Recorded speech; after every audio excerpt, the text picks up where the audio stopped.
In this demonstration, we will discuss the uphill-downhill trap. So specifically, what we're interested in here is changes in the elevation of the ridge. And our local ridge of Blairstown has an excellent example of this.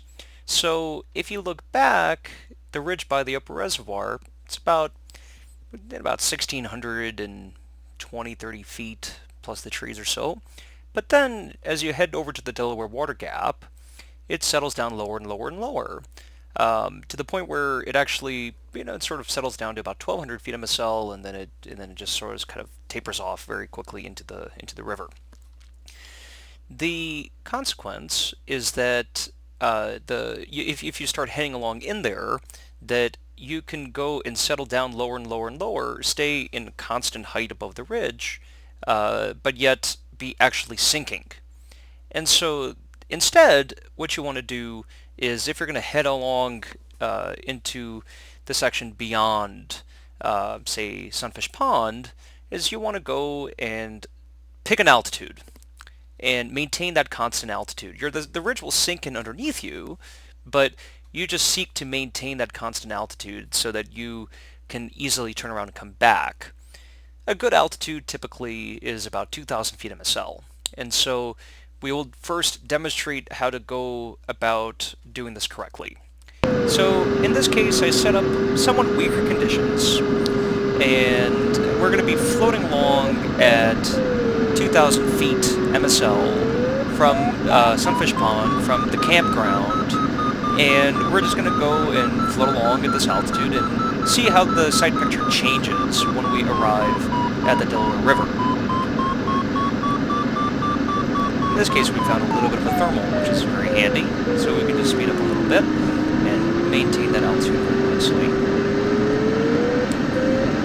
The reason that we want to pick an altitude and fly the altitude as opposed to sticking with the ridge is that if the ridge is soft, you can get the impression that you're doing very well. I mean, in fact, you might be able to fly 60, 70 miles an hour at 100 feet above the ridge top, but then when you go and you ride out all the way to the end of the mountain and you turn around, you may have actually, the conditions may actually be such that they can't support the glider. It just so happens that it's supporting it a little bit, and you're able to ride along that downhill lie. But then, in fact, when you turn around, the ridge lift isn't there, and then you end up landing, in this case, in the golf course. So we would prefer very much not to do that.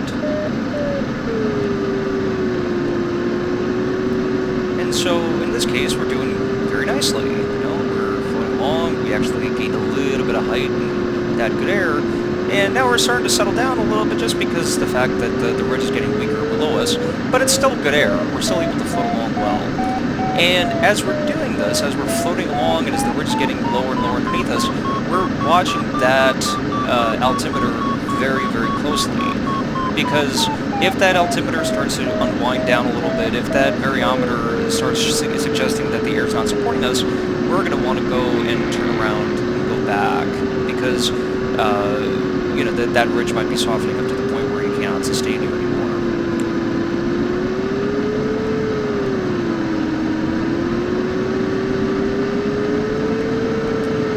And so we're floating along, things are working out okay.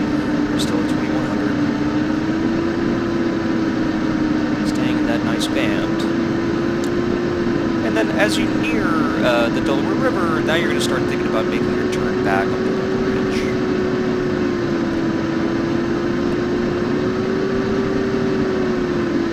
And notice that ridge, when we started out, about 2-3 miles before, it was quite substantial. But at this point, it's like, where's the ridge? Where's the mountain? And by this point, you've actually basically gone off the end of it.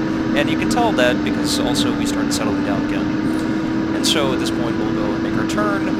Now we're down to 2,000 feet MSL. And let's take a look at the side picture once we make the turn. And we're going to pause right here. And so in this case, we floated in at about 2,000 feet. Now we're turning around. We can expect some good air. Maybe we might settle down a little bit, and we're looking at a very low ridge that's working its way back uphill. And so let's see how that will look like now that we turned at 2,000 feet.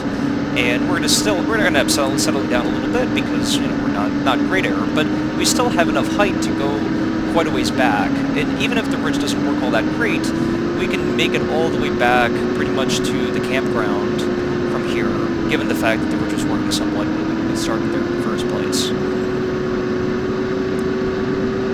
And now that we've turned around, now that we've headed back a little bit, now the air is just starting to improve. It's still not great, but it's not perfect, but there we go. So there's our lift again. So we lost about 100 feet, 100, 200 feet heading out into the Delaware River at the end of the ridge. But now we're starting to catch that band again.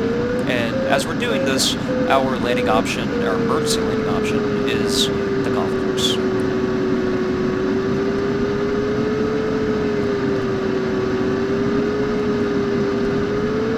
And there's the lift band again.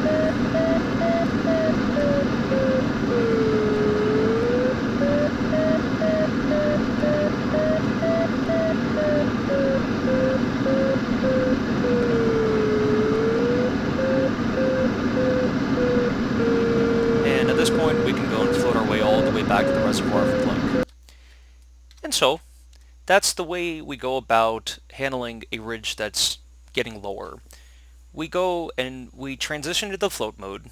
We don't necessarily follow the contour down, because if you do and the ridge is not working well, then when you turn around it's not going to work and you're going to promptly fall off into the golf course or be in a pretty marginal situation.